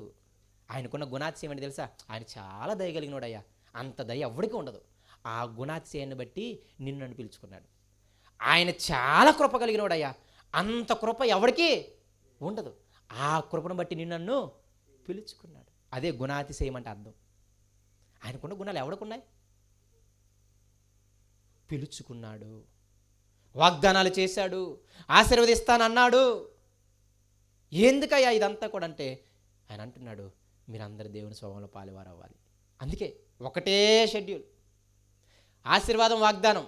అది పొందుకోవాలంటే దేవుని స్వభావంలో పాలువారవటం. దేవుని స్వభావంలో పాలువారవటం అంటే దుష్టుని స్వభావం నుండి తప్పించుకోవడం. కాబట్టి ఇప్పుడు నేను అంటున్నాను, మన పిలుపుని, మన ఏర్పాటుని, మన వాగ్దానాన్ని మనందరము పొందుకోవాలి అంటే ఏం చేయాలి? ఆయన స్వభావంలో పాలువారవ్వాలి. అంటే ఫలించాలి. ఆ ఫలించటంలో మనం ఏం చేయాలి? ఎల్లకాలం నిలిచి ఉండాలి, చివరి వరకు కూడా. ఇప్పుడు అడుగుతున్నాను, ఇదంతా ఎలా సాధ్యం? ఊరకు పిలుచుకోలేదు, ఊరకు ఏర్పాటు చేసుకోలేదు. ఇదంతా ఎలా సాధ్యం అంటే అదే పేతురు భక్తుడు చెప్తున్నాడు. 5వ వచనం చూడండి. ఇక ఆ హేతువు చేతనే, ఏ హేతువు చేతనే? అంత దైవశక్తి కలిగిన దేవుడు, అంత గుణాతిశయాలు కలిగిన దేవుడు, అంత అమూల్యమైన అత్యధికమైన వాగ్దానాలు నీకు నాకు చేశాడు. అయితే అది పొందుకోవాలంటే మీరు దేవుని స్వభావంలో పాలువారవ్వాలి, దుష్టుని స్వభావాన్ని విడిచిపెట్టాలి. ఆ హేతువు చేతనే, ఆ కారణం చేతనే ఏం చేయాలి తెలుసా? మీరు ఏం చేయాలి? మీ మట్టుకు మీరు పూర్ణ జాగ్రత్త గలవారై. ఎట్టబడితే అట్ట జీవించడానికి మనకి లేదు. మనం పిలువబడ్డవారం, మనం ఏర్పరచుకున్నాడు దేవుడు, మనకు అత్యధికమైన వాగ్దానాలు చేశాడు ఆయన. ఆ శిష్యులకి వాళ్ళకి అవగాహన ఉంది. ప్రియమైన దేవుని పిల్లారా, పేతురికి ఎప్పుడు ఉండబట్టలేడు. మాకేంటి నిన్ను పాటించడం వల్ల, నిన్ను అన్ని సమస్తాన్ని విడిచిపెట్టి వస్తున్నాగా, మాకేంటి ఉపయోగం అని అడుగుతాడు పేతురు. అవునా లేదా? డైరెక్ట్ క్వశ్చన్ అడుగుతాడు. మనం ఆ క్వశ్చన్ అడిగితే ఈడంత స్వార్థపడ్డా అంటామేమో. కానీ యేసు చక్కగా సమాధానం చెప్పాడు, మీరేం ఫిగర్ అవ్వకండి. రేపు తీర్పు దినంలో పరలోకంలో 12 సింహాసనాలు ఉంటాయి. చక్కగా మీ 12 మంది కూర్చుంటారు. ఏం చేస్తారు తెలుసా? ఈ 12 మంది ఇజ్రాయేలుకి మీరే అంత ఘనత ఉంది. అందుకే పేతురు ఇంత గట్టిగా చెప్పుంటాడు, ఒరే బాబా, ఆయన ఇచ్చే వాగ్దానాలు చిన్నవి కాదురా, అంత విలువైనవి. మాకు 12 మంది సింహాసనాలు వేసేసి మాకు ఈ లోకం మొత్తానికి మీరే. అప్పుడప్పుడు అనిపిస్తుంటుంది పేతురు కూడా, ఇది పరలోకం ఊపిరి అంటే పరలోకం ఎత్తాడు, వద్దు బాబు అంటూ ఆగిపోతాడేమో. దేవుడు ఆగిపోతాడు, అందులో ఇబ్బంది ఏం లేదు. అది అనుభవించాడు కాబట్టి ఆ పేతురు ఇలా రాయగలుగుతున్నాడు. ఆయన ఇచ్చిన వాగ్దానాలు అమూల్యమైనవిరా, ఆయన ఇచ్చిన వాగ్దానాలు చాలా గొప్పవిరా. రేపు నిన్ను నన్ను దేవుడు చూడాలనుకుంటున్న చాలా గొప్ప స్థితి. కాబట్టి మీ మట్టుకు మీరేమై ఉండాలి? జాగ్రత్త ఉండాలి. ఏవి చేయాలి, ఏవి చేయకూడదు జాగ్రత్త ఉండాలి. ఏ పని చేయాలి, ఏ పని చేయకూడదు జాగ్రత్త ఉండాలి. అప్పుడప్పుడు అంటుంటా కదా, రోగం వచ్చిందంటే ఏముండాలి? ఇప్పుడు ఏముండాలి? జాగ్రత్త ఉండాలి. ఏ తినాలో ఏ తినకూడదు. అవునా కదా? కొత్తగా ఉద్యోగం వచ్చిందంటే ఏముండాలి? జాగ్రత్త ఉండాలి. ఎట్టబడితే అట్ట ఉండకూడదని. అంటే ప్రతి దానికి జాగ్రత్త. ఒక మంచి ఉద్యోగం ఉందంటే ముందు దానికి జాగ్రత్త ఉండాలి. ఇంతకు ముందులా 10ంటికి లేచి నేను 10ంటికి వెళ్తాను నా ఇష్టం అని అన్నావు అనుకో, 2 రోజు మళ్ళీ ఏముంటుంది? రిజైన్ లెటర్ ఉంటుంది అన్నమాట. ఒకటి ఉంది అంటే గొప్పది, దానికి ముందు జాగ్రత్త పడడం నేర్చుకోవాలి మనం. మీరు పూర్ణ జాగ్రత్త, చిన్న జాగ్రత్త కూడా కాదు, మళ్ళీ ఏంటంట?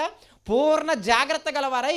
ఇప్పుడు చెబుతున్నాడు చూడండి, మీరు దేవుని స్వభావంలో పాలువారవ్వాలన్నా, ఆ వాగ్దానాలు మీకు పొందుకోవాలన్నా ఏం చేయాలి తెలుసా? ముందు విశ్వాసమునందు సద్గుణాన్ని అలవర్చుకోవాలి అంటాడు. మొదటిది ఏంటి? విశ్వాసమునందు. అందరం విశ్వాసంలో ఆయనకు కూడా తెలుసు. అందుకే మీరు విశ్వాసంలో ఉండండి అని చెప్పట్లేదు. ఇక ఏం చెప్పట్లేదు? ఆల్రెడీ ఆయన రాసేది విశ్వాసులు కానీ ఆయన తెలుసు. ఆల్రెడీ యేసయ్యని నమ్మిన వారికి కానీ ఆయనకి తెలుసు. కాబట్టి మీరు విశ్వాసంగా ఉండాలి అని చెప్పట్లే. విశ్వసించిన మీరు ఆ విశ్వాసమునందు ఏముండాలంట? సద్గుణము. అంటే అర్థం ఏంటి తెలుసా? ధర్మము అని ఉంటుంది ఇంగ్లీష్లో. అయితే ఏమని ఉంటుంది? ధర్మము. విశ్వసించావు కదా దేవుణ్ణి, ఆ దేవుని ధర్మాన్ని నువ్వు ఎరిగి ఉండాలి. అర్థమవుతుందా? ఆ దేవుడు ఏం చెప్పాడు, ఆ ధర్మం ఎదిగి ఉండాలి. ఇప్పుడు అక్క డాక్టర్ కదా, సపోజ్ అనుకుంది, అక్కడ నర్సు కాబట్టి ఆమె ధర్మం ఏంటి? డోర్కి తాళం వేసి వాళ్ళ సొంతూరు వెళ్ళిపోయి ఉండకుండా, ఊర్లో వాళ్ళు కాలు నొప్పి చేయి నొప్పి వచ్చినప్పుడు వాళ్ళకి ఏమవ్వాలి? చక్కగా మాట్లాడే వాళ్ళకి టాబ్లెట్ ఇవ్వాలి. అదేంటిది? ఆమె ధర్మం. అంతేనే కదా? ధర్మం. ఇదిగో నేను విశ్వసించాను అంటున్నావే, నేను ఎంప్లాయ్ అంటున్నావే, మరి ఎంప్లాయ్ అన్న దానివి నువ్వేం చేయాలి? మినిమం నీ ధర్మం నువ్వు పాటించాలి లేదా? అది అని చెప్తున్నాడు. అరే నేను విశ్వాసిని, నేను దేవుని నమ్ముకున్నవాడిని అంటున్నావే, ముందు నువ్వు చేయాల్సింది ఏంటి తెలుసా? ధర్మం చేయి. ధర్మం అంటే పంచిపెట్టడం కాదు సోమ ఇక్కడ మళ్ళీ, ఓకేనా? ధర్మాల్లో అదొక ధర్మం అంతే.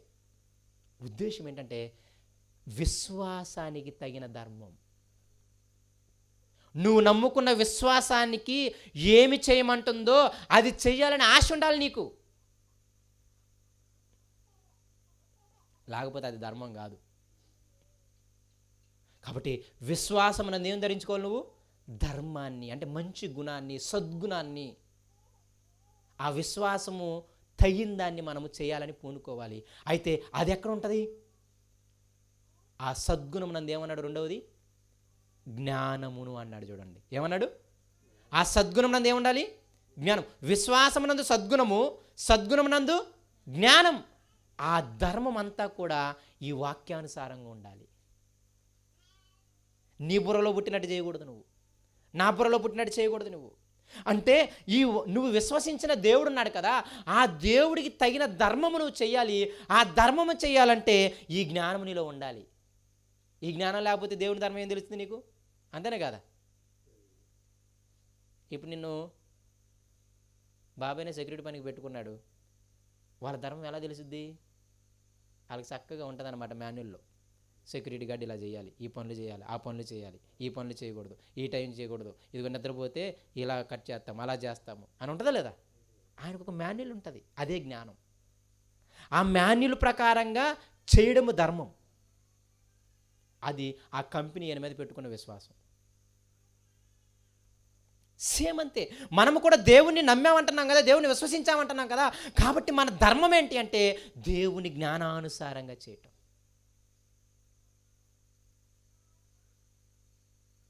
చూడండి ఎంత చక్కగా చెబుతాడు పేతురు.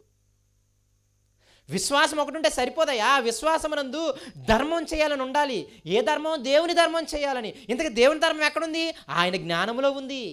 ఆ జ్ఞానాన్ని తెలుసుకొని, ఓహో నేను ఇలా చేయాలి, నేను ఇలా చేయాలి, నేను ఇలా చేయాలి అని నువ్వు తెలుసుకొని ఆ విధంగా నువ్వు మూవ్ అవ్వాలి. అందుకే ఆయన అన్నాడు, సద్గుణం నందు ఏముండాలంట? ధర్మం నందు ఏముండాలంట?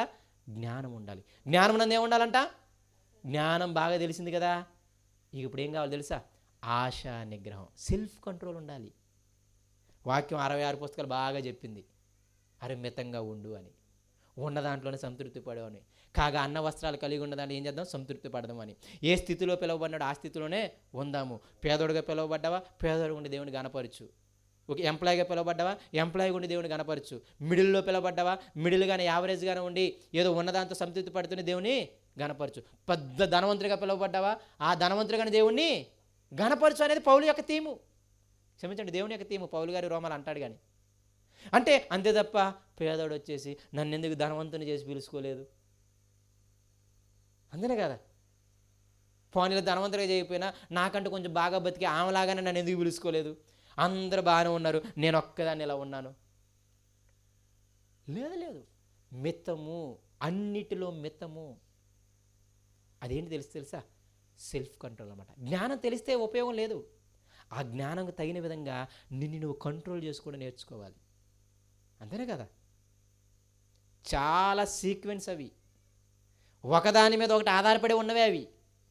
అందుకే ఆయన ఏమి పైవి కింద పైవి రాయలేదు. ఆయన ఆ దేవుని స్వభావాన్ని మీరు నడుచుకోవాలన్నా, ఈ లోకాన్ని మీరు తప్పించుకొని ఆ గొప్ప వాగ్దానమైన ఆ నిత్య జీవాన్ని నువ్వు పొందుకోవాలన్నా చాలా క్లియర్గా చెప్తున్నాడు.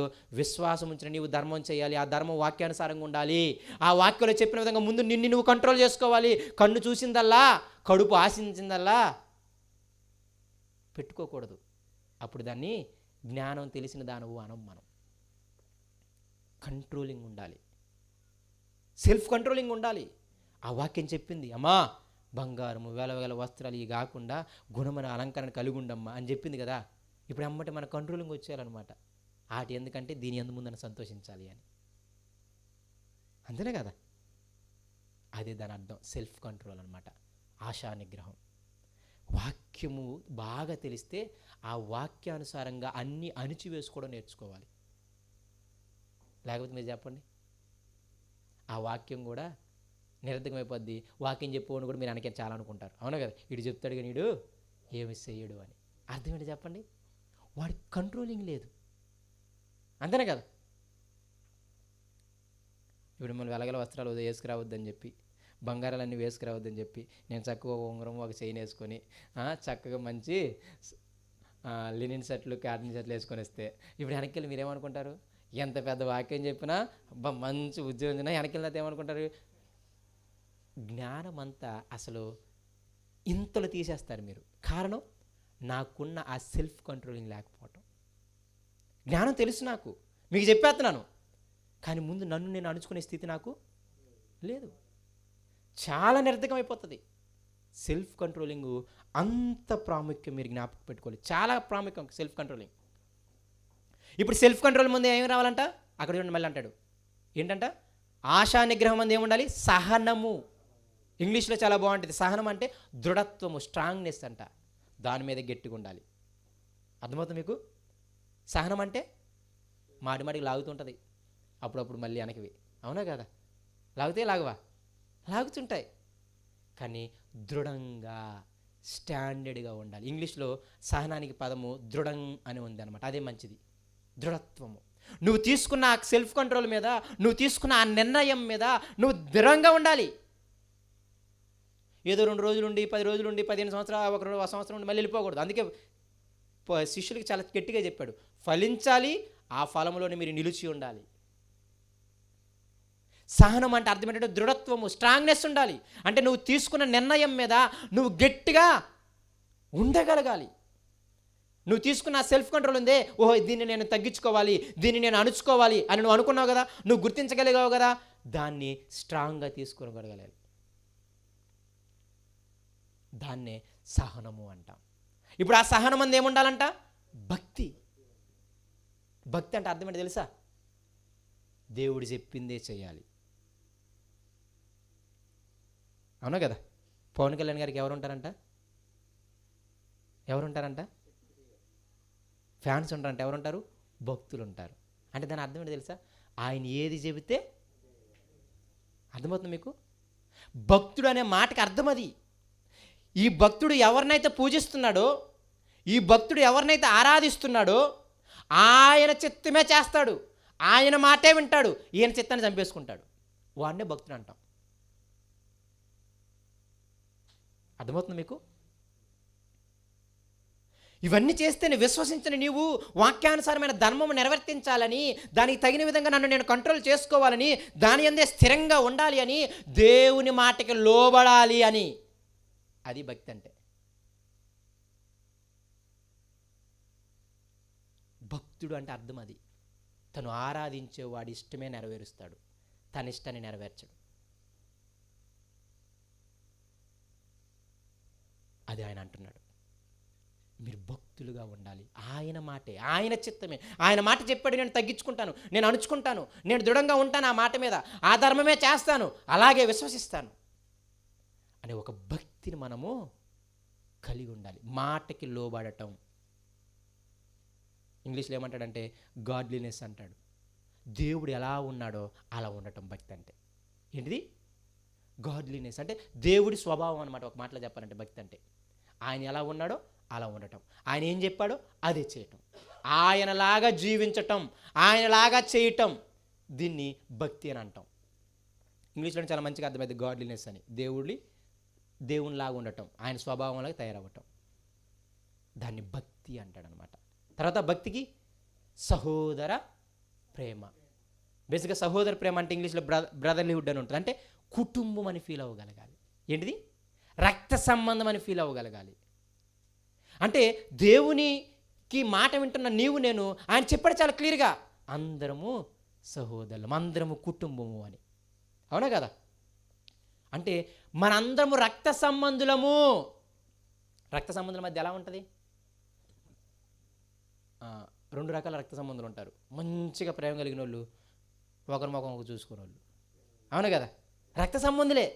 మంచిగా ప్రేమ కలిగిన వాళ్ళు ఉంటారు, ఒకరి ముఖం ఒకరు చూసుకునే వాళ్ళు కూడా ఉంటారు. అయితే ఆయన మొదటి చెప్తున్నాడు, మీరు రక్త సంబంధుల్లా ఉండాలి. ఇప్పుడు అంటే సహోదర, తత్వము, సహోదర తత్వము. ఈ సహోదర తత్వం మీద ఏముండాలంట?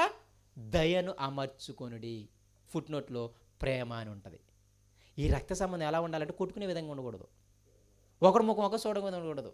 రక్త సంబంధం అని చెప్పిన ఆయన ఉద్దేశం ఏంటంటే ఒకరంటే ఒకరికి ప్రేమ, ఒకరంటే ఒకరి కోసం చచ్చిపోయే తత్వం. ఆ బ్రదర్లీహుడ్ చెప్తున్నాడు ఆయన. అర్థమవుతుందా? అందుకే నేను సహోదర ప్రేమ అని చెప్పట్లేదు అక్కడ, సహోదర తత్వము. ఆ సహోదర తత్వం ఎలా ఉండాలి అంటే ప్రేమ కలిగి ఉండాలి. చివరిది అదే అన్నాడు. ఆ అన్నిటి మీద ఏముండాలి? సహోదర తత్వం మీద ఏముండాలి? దయను అమర్చుకొనడి. ఫుట్ నోట్లో ప్రేమ అని ఉంటుంది. అందరూ రక్త సంబంధం అప్పుడప్పుడు మీరు చూడండి, ఎంత తిట్టుకున్నా ఎంత కొట్టుకున్నా లేకపోతే చివరికి ఏమంటాడు, ఆవిడ మా బ్లడ్ రా ఏంటో అని అంటావు అని అంటారా లేదా? అంత బాండింగ్ ఉండాలంట, అంత లవ్ ఉండాలంట.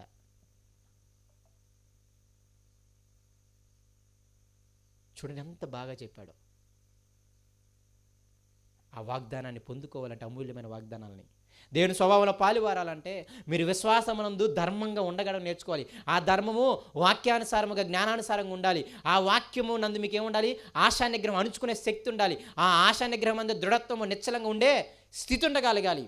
ఆ నిశ్చలంగా ఉండే స్థితి అందే భక్తి, అంటే దేవుని స్వభావంలో పాలువాడవాలని ఆశ, ఆయన మాటే ఆయన చిత్తాన్ని నెరవేర్చాలని ఆశ ఉండాలి. ఆ భక్తిలో ఏం చెప్తే తెలుసా? నీ తోటి వారిని ఏం చేయాలి? ప్రేమించాలి అంటారు కదా. అంటే రక్త సంబంధునిగా చూడాలి. ఆ రక్త సంబంధునిగా చూసేవాడు ఎలా చూడాలి? ప్రేమగా చూసుకోవాలి. అసలు ఎలా ఉండాలంటే ఒకరి కోసం ఒకరు చచ్చిపోయేలాగా ఉండాలన్నమాట. ఇంత బాగా ఉంటే అప్పుడు మీరు దేవుని స్వభావాన్ని పుణికిపుచ్చుకున్నవారు. అప్పుడు ఏమంటాడు చూడండి, మంచి మాట. 9వ వచనం, 8వ వచనం. ఇవి మీకు కలిగి విస్తరించిన ఎడల, ఏవి పైన చెప్పినవన్నీ కూడా కలిగి విస్తరించిన ఎడల అవి ఏమవుతాయంట? మన ప్రభువు అయిన యేసుక్రీస్తుని గూర్చిన అనుభవ జ్ఞాన విషయంలో మిమ్మల్ని సోమరులైనను నిష్ఫలైనను కాకుండా చేయును. ఇంకెవడు వేలెత్తి చూపిస్తాడు చెప్పండి మన లోపం ఉందని? ఇప్పుడు చెప్పినవన్నీ చేస్తే ఎవరైనా వేలెత్తి చూపించగలరా? ఈడిలే లోపం ఉందని చూపించగలరా? ఎక్కడైనా దేవుని వాక్యాన్ని ఎక్కడైనా దూషించగలరా? ఎక్కడైనా యేసుక్రీస్తుని గూర్చిన జ్ఞానము నిరర్ధకం అయిపోద్దా? అయిద్దా? అందుకని అంటున్నాడు ఇవన్నీ మీకు విస్తరించాలి. అంటే అర్థమేంటి తెలుసా? అభ్యాసం చేయాలి. అన్నీ ఓరకేం రావు. ఇవి విస్తరింపజేసుకోవాలి. నువ్వు ఈ గుణాల కోసం ప్రయత్నించాలి, అభ్యాసం చేయాలి. ఇలా చేసుకుంటప్పుడు నువ్వేమవుతావు? గొప్ప స్థితిని పొందుకుంటావు, దేవుని స్వభావంలో పాలువాడవుతావు, నిష్ఫలుడు అవ్వవు, ఫలం లేని దానివి అవ్వవు. నాకు క్రీస్తుని గురించి జ్ఞానం తెలుసు అని అంటావు కానీ నువ్వు ఫలం లేని దానివిగా ఉండవు, ఒక సోమరుడిగా నువ్వు ఉండవు. ఇవన్నీ కలిగి ఉంటే. తర్వాత మాట 9వ వచనం. ఇవి ఎవనికి లేకపోవనో వాడేంటంట? తన పూర్వపాపములకు శుద్ధి కలిగిన సంగతి మర్చిపోయి గ్రుడ్డివాడును, దురదృష్టి లేనివాడగును. అసలు ఈ విషయాల మీద ఉందామని తెలిసినవాడు ఏంటంటే తెలుసా? నేను మారు మనసు పొందాను, నా పాపాలు కడిగేసుకున్నాను, యేసయ్య రక్తం నా పాపాలను కడిగింది అని కూడా గుర్తుండదంట. నువ్వు పైకి నోటి మాట చెప్పొచ్చులే కానీ నువ్వు అలాంటి వాడు, అలాంటి దానివని ఆయన అంటున్నాడు. ఇవెవ్వడికి లేవో వాళ్ళందరూ కూడా తన పూర్వ పాపాలు స్థితి పోయిందని ఎరగలేని వాళ్ళంతా. కాబట్టి ఇప్పుడు ఏమంటున్నాడు చూడండి. కాబట్టి 10వ వచనం. అందువలన సహోదరులారా మీ పిలుపును ఏర్పాటును నిశ్చయము చేసుకున్నట్టుకు మరి జాగ్రత్త పడండి. మిమ్మల్ని పిలిచింది అందుకే, మిమ్మల్ని ఏర్పరచుకుంది అందుకే. ఎందుకు? మీరు దేవుని స్వభావంలో పాలువారయ్యి ఆయన ఇచ్చిన అత్యంత అమూల్యమైన, అత్యధికమైన వాగ్దానమైన ఆ నిత్య పరలోకాన్ని, ఎప్పుడు సుఖము, ఎప్పుడు సంతోషము, ఎప్పుడు ఆనందము, కన్నీరు లేని, బాధ లేని, ఆకలి లేని ఆ బంగారపు వీధుల్లో ఆయనతో పాటు నిత్యము జీవించాలనే ఆ వాగ్దానాన్ని మీరు పొందుకోవడానికి పిలువబడ్డారు. ఆ ఆశీర్వాదాన్ని పొందుకోవడానికి మీరు ఏర్పరచబడ్డారు. అది పొందుకోవాలంటే దేవుని స్వభావంలో మీరు పాలువారవ్వాలి. అందుకే మీరు పిలువబడ్డారు, అందుకే ఏర్పరచబడ్డారు. దుష్టత్వాన్ని తప్పించుకోవాలి, అందుకే మీరు పిలువబడ్డారు, ఏర్పరచబడ్డారు. కాబట్టి మీరు ఏం చేయాలి? మీ పిలుపుని, మీ ఏర్పాటుని ఒక్కసారి కన్ఫర్మ్ చేసుకోండి అంటున్నాడు. నిశ్చయం అంటే ఏంటి తెలుసా? కన్ఫర్మ్ చేసుకో. ఇంగ్లీష్లో చాలా బాగుంటుంది. ఈ ప్యాసేజ్ని అంతటిని, ఈ ఆ వచనాలన్నింటిని ఏమంటాడు తెలుసా? Confirmation of your calling and election అంటాడు అనమాట. ఎంత మంచి హెడ్డింగ్ పెట్టేస్తాడో. ఈ 11 అధ్యాయాల 11 వచనాల సారాంశం ఏంటి తెలుసా? నీ యొక్క పిలుపును, ఏర్పాటును కన్ఫర్మ్ చేసుకోవడం అంట. ఇవన్నీ ఎవరికైతే కలిగి ఉంటాయో వాడే ఆయన పిలుపులు, ఆయన ఏర్పాటులో ఉన్నవాడు. వానికి కలిగే లాభం ఏంటి తెలుసా? ఇవన్నీ చేస్తే వానికి కలిగే లాభం ఏంటి తెలుసా? ఆ 2 లాభాలు చూద్దాం. చూడండి 11వ వచనంలో, మీరిట్టి క్రియలు చేయవారైతే ఎల్లప్పుడూ మళ్ళీ లోకంలో ఏం పడరు, లోకాశలో పడరు. అర్థమవుతుందా? మొదటి మేలు అనమాట. ఏ పాపానికి మీరు దాసులు అవ్వరు, మీరు దాస్యత్వానికి వెళ్ళరు అసలు. తర్వాత మేలేంటి చూడండి, అలాగున మన ప్రభువును రక్షకుడైన యేసుక్రీస్తు యొక్క నిత్య రాజ్యంలో ప్రవేశము మీకేం కలుగుతుంది? కన్ఫామ్ అనమాట. ఆయనతో పాటు సదాకాలము నిత్యము ఆయన రాజ్యంలో ఉండటానికి. అదే ఆయన చేసిన వాగ్దానం పైన. ఎంత చక్కగా చెప్పాడు చూడండి. జాగ్రత్త పడండి, మీ పిలుపుని ఏర్పాటును కన్ఫర్మేషన్ చేసుకోవడానికి జాగ్రత్త పడండి. అసలు మీరు పిలుపు విషయంలో ఉన్నారా? ఏర్పాటులో ఉన్నారా? అయితే మీరు ఇలాగూ దేవుని స్వభావంలో పాలువారై ఉన్నారా? మీరు ఈ లోకంలో ఉన్నటువంటి వాటన్నిటిని తప్పించుకొని ఉంటున్నారా? ఆయన వాగ్దానాలు మీకు జ్ఞాపకం ఉన్నాయా? నన్ను ఎందుకు పిలుచుకున్నాడో, నన్ను ఎందుకు ఏర్పరచుకున్నాడో గుర్తుందా? నన్ను ఫలించడానికే కదా, బహుగా ఫలించడానికే కదా, నేను అడగగానే దేవుడు ఇచ్చేంతగా ఫలించాలంటున్నాడు కదా ఆయన. అలా ఉంటున్నామా? ఇప్పుడు ప్రార్థన చేస్తే 10 సంవత్సరాలు కూడా వస్తారా తెలియని జీవితాలు మనవి. అవునా కదా? చివరికి విసిగైపోయి ఇక ఎన్ని సంవత్సరాలు పడతాంలే, దేవుడు జవాబు ఇవ్వలేని దేవుడు అని చెప్పి వెళ్ళిపోతాం అనమాట. మనం మార్చుకోలేని వాళ్ళని మాత్రం చెప్పం. అవునా కదా? చాలా దుర్మార్గులం మనం. జాగ్రత్త పడండి, జాగ్రత్త పడండి. మీ పిలుపుని ఏర్పాటు చేసుకోవడానికి, మీరు నిశ్చయం చేసుకోవడానికి ఏం చేయాలి? జాగ్రత్త పడండి. మీరు వీటిని కానీ చేయగలిగితే, వాటిని కానీ మీరు చేయగలిగితే మీరు ఎప్పటికీ తొట్టెళ్ళరు. అప్పుడు మీకేమంటే తెలుసా? పరలోక రాజ్యములో ప్రవేశము సమృద్ధిగా ఉంటుంది. అంటే ఏంటి ఏం లేదని, ఏ అడ్డంకి ఉండదు. ఇక కన్ఫాము మీరు యేసయ్యతో పాటు సదాకాలము ఆశీర్వదింపబడిన వారలారా అనే గుంపులో మీరుండి, నాదపడి వచ్చేయండి, చక్కగా మనందరము సంతోషంగా ఉందాం అనే గుంపులో ఉంటారు. శపింపబడిన వారలారా పొండి నరకానికి అనే గుంపులో ఉండకుండా ఉంటాము. కాబట్టి చాలా జాగ్రత్తగా జ్ఞాపకం పెట్టుకోండి. మనం నమ్ముకున్న దేవుడు చాలా గొప్ప దేవుడు. ఆయన ప్రేమ, దయ, వాత్సల్యం అన్నీ వచ్చి మనల్ని పిలుచుకున్నాడు. మన క్రియలేమీ లేవు, మనల్ని ఏర్పరచుకున్నాడు. మనకి చాలా మంచి వాగ్దానాలు ఇచ్చాడు. మనం ఏం అడగలేదు. ఆయనతో పాటు ఉండాలని ఏమైనా అడిగామేంటి? ఆయనే తనంతట తానే వచ్చి చేశాడు. అయితే అది పొందుకోవాలంటే మీరు లోకంలో ఉన్న దుష్టత్వాన్ని తప్పించుకోవాలి, దేవుని స్వభావంలో పాలువారవ్వాలి. ఆ దేవుని స్వభావంలో పాలువారవ్వాలంటే మీకు ఈ గుణాలు ఉండాలి. విశ్వాసం నందు సద్గుణము, సద్గుణం నందు ఏముండాలి? సద్గుణం నందు జ్ఞానము, జ్ఞానమునందు ఆశానిగ్రహము, ఆశానిగ్రహం నందు సహనం అంటే దృఢత్వము, దృఢత్వం నందు భక్తి, భక్తి నందు సహోదర తత్వము, సహోదర తత్వమునందు సహోదర ప్రేమ. ఇవన్నీ ఉంటే నిజంగా మనము చక్కగా ఆయనతో పాటు సదాకాలం ఉంటాం. ఇందుకోసమే మనం పిలుచుకున్నాడు, ఇందుకోసం ఏర్పరచుకున్నాడు. ఇంత గొప్ప స్థితిని నీకు నాకు ఇవ్వాలని కోరుకున్నాడు ఆయన. అందుకే కొరింథీయులతో అంటాడు, శిష్యులకు మాత్రమే కాదు, ఎరా మీకు సిగ్గులేదా? ఈ లోకానికి మీరు తీర్పు తెచ్చాలరా, దేవదూతలకు మీరు తీర్పు తెచ్చాలరా, అలాంటిది మీలో మీకు తీర్పు తెచ్చుకోవడానికి అంత జ్ఞానం లేదా? ఎవడో బయటోడి దగ్గరికి వెళ్ళారేంటి? అసలు ఆ మాట చదివినప్పుడు అలా ఆశ్చర్యం అనిపిస్తుంది. వాళ్ళ సంఘంలో ఒకరు తప్పు చేస్తారంట, వాళ్ళు ఆడికి వెళ్ళారు తెలుసా? కోర్టుకి వెళ్ళారంట, స్టేషన్కి వెళ్ళారంట. సిగ్గుండాలి మీకు అన్నాడు అనమాట ఆయన. మీరు అసలు ఈ లోకానికే తీర్పు తెచ్చాలరా, ఈ దేవదూతలకి మీరు తీర్పు తెచ్చాలి. అలాంటి వాళ్ళు ఈ 66 పుస్తకాలు ఉన్న చిన్న జ్ఞానం చూసి ఆడు చేసే తప్పిదానికి తీర్పు తెచ్చలేకపోతున్నారు మీరు. ఎంత అవమానం రాని అంటాడనమాట. మనకి దేవుడు అంత ఆధిక్యత ఇచ్చాడు. శిష్యులకు మాత్రమే కాదు, మనకి కూడా ఉంది. ఇప్పుడు దయచేసి అంత ధన్యతని ఫీల్ అవ్వండి, చక్కగా ఉండండి, దేవుళ్ళు ఎదగండి.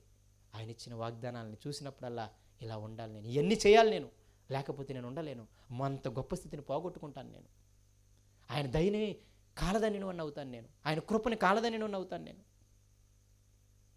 ఈ నూతన సంవత్సరం మనం అలా ఉండగలగాలి. ఇవన్నీ నేను చేస్తాను, వీటన్నిటిని నేను చక్కగా జ్ఞాపకం పెట్టుకొని వీటన్నిటిని నేను విస్తరిస్తాను, అభ్యసిస్తాను అనే ఒక మంచి స్థితి నీకు ఉండగలగాలి. అందరూ అలా చేస్తారనుకుంటూ దేవుడు చిన్న మళ్ళీ దీవించును గాక. కళ్ళు మూసుకుంటే చిన్న ప్రార్థన చేస్తాం.